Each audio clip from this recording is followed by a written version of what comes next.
Hi kitties, welcome back my channel Tanuja thoughts. Happy Sri Rama Navami all my kitties. ఈ dress గురించి అయితే చాలానే ఎంక్వైరీస్ వచ్చాయి. నన్ను నమ్మి ఈ డ్రెస్ నాకు డిజైన్ చేయమని ఆర్డర్స్ ఇస్తున్నందుకు కూడా చాలా థ్యాంక్స్ అండి. మెసేజెస్ లో మెయిన్ గా కటింగ్ అండ్ స్టిచ్చింగ్ వీడియో పెట్టమని అడుగుతున్నారు. నేను షూట్ చేశాను కానీ ఇన్ని రోజులు పెట్టడం కుదరలేదండి వర్క్ వల్ల.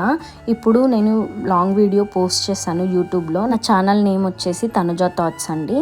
లేదంటే మీరు ఇన్స్టాలో బయోలో కూడా మీకు యూట్యూబ్ ఛానల్ లింక్ అనేది ఉంటుంది. క్లిక్ చేస్తే మీరు డైరెక్ట్ నా ఛానల్లోకి వెళ్ళిపోతారు. ఈ డ్రెస్ వచ్చేసి వైజాగ్ నుండి వేరొక కస్టమర్ ఆర్డర్ పెట్టుకున్నారు. తను వచ్చేసి పింక్ కలర్ లో ఆర్డర్ పెట్టుకున్నారు. నేను పింక్ కలర్ లో డిజైన్ చేసి పంపించాను అనమాట. మీరు కూడా డిజైన్ చేయించుకోవాలనుకుంటే ఈ నెంబర్ కి డిఎం చేయండి. Total dress cost 2550. Cloth link అడుగుతున్నారు. నేను ఈ టోటల్ క్లాత్ మీషోలో తీసుకున్నాను. లింక్ అని కామెంట్ చేయండి, మీకు డిఎం చేస్తాను. మొత్తానికి పార్సల్ అయితే పంపించాను, రీచ్ అయిపోయింది. Cutting and stitching video YouTube లో అయితే పోస్ట్ చేస్తాను, వెళ్ళి చూసేయండి.